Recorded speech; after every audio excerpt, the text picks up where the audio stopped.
مسا عليك يا صاحبي. خلاص يابا، خلصنا العيد وصرفنا العيدية وكلنا الفتة. عايزين بقى نشتغل ونعمل فلوس. بتقول ايه؟ مفيش شغل؟ لا في، وانا عندي الحل. بس الاول اعمل لايك وفولو ويلا بينا نخش بالانترو.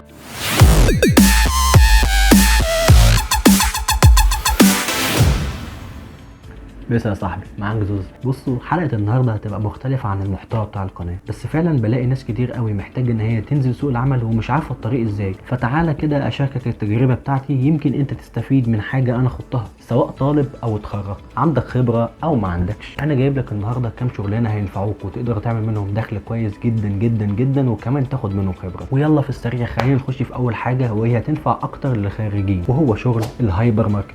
في محلات كتير زي سعودي، عبد الله العثيم، مترو، كارفور، باندا، اولاد رجب، كل دول فاتحين باب التوظيف معظم الوقت. اهم حاجه بس انك تكون متخرج. لا ده كمان في شركات ممكن تشغلك وانت لسه بتدرس عادي جدا، بس كل اللي عليك انك تسعى وتحاول. طيب الشركات دي انت تقدر تشتغل فيها ايه؟ حاجات كتير. اولا ممكن تشتغل كاشير، ثانيا ممكن تشتغل مراقب كاميرات، ثالثا ممكن تشتغل شيف، رابعا ممكن تشتغل جزار، خامسا ممكن تشتغل معاهم في الصالة، وسادسا ممكن تشتغل في المخازن. والوظائف هناك ما تتعدش. انت بس كل اللي عليك وانت بتقدم تختار الوظيفة اللي تناسبك واللي تكون حاسس ان انت هتطلع احسن ما عندك فيها. طيب هل الشغل دوت محتاج خبرة؟ خالص، هما كده كده هيعلموك كل حاجه، حتى لو انت جاي لهم من الصفر ما عندكش اي حاجه. كل اللي هتعمله بس انك هتسمع الكلام وتقول حاضر ونعم في الاول، عشان خاطر انت تعتبر جاي عليهم جديد. طب نيجي لاهم سؤال، المرتب بيكون كام؟ بص يا صاحبي، المرتبات في الشركات دي بتختلف من شركه للتانيه ومن وظيفه للتانيه، بس ممكن نقول ان رينج المرتبات بيتراوح ما بين 3 ل 3.5 على مستوى الوظائف وعلى مستوى الشركات كلها. فانت لو لسه متخرج او حتى لسه بتدرس وبتقبض 3 او 3.5، اظن دي حاجه كويسه جدا، مش وحشه في الوقت اللي احنا فيه ده. واحنا كده بنقول دي لسه بدايه، انت لسه ما ترقيتش، انت لسه ما خدتش الزياده السنويه، لسه الدنيا ما مشيتش. ده غير انك لو معاك شهاده كويسه ممكن تقدم في نفس الشركات دي وتشتغل اي حاجه خاصه بشهادتك، سواء محاسب بقى او اف ام سي، اي تي، مساعد اتش ار، اي حاجه خاصه بالمجال بتاعك. وساعتها المرتب بتاعك هيبقى 4000 او 5000، ممكن 6 كمان، بس ساعتها بقى افتكر اخوك بدعوه.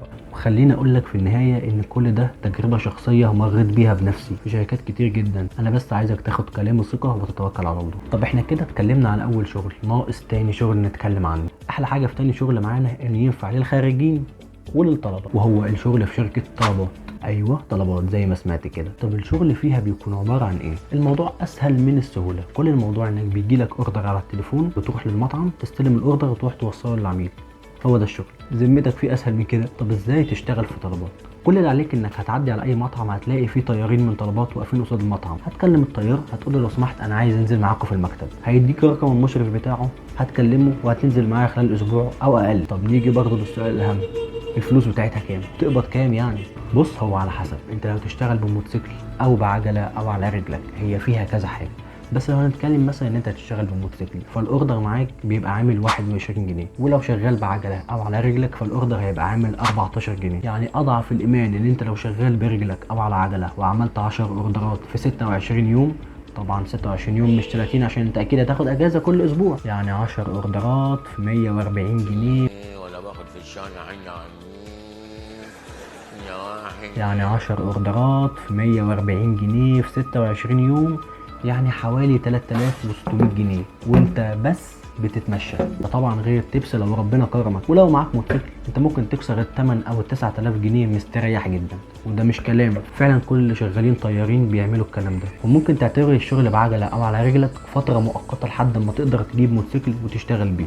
طب دلوقتي انت شايف ان الشغل على رجلك هيبقى متعب شويه وعايز تشتغل بعجله، يا عم اجرها. العجله ب 600 جنيه في الشهر، وهحط لك لينك حد في الديسكريبشن بيأجر عجل كويس جدا. اهم حاجه انك تسعى واعمل حسابك ان القعده بتجيب قعده والشغل بيجيب شغل والفلوس بتجيب فلوس اكتر. اجمد كده يا صاحبي وحب اللي بتشتغله لحد ما تشتغل اللي بتحبه ونفسك فيه. واوعى تنسى ان ربنا شايفك وفرحان بيك وعارف ان انت بتحاول وبتعافر. ولو الحلقه عجبتك ما تنساش تعمل لايك وسبسكرايب وكومنت لو حابب نتكلم عن حاجه معينه. سلام.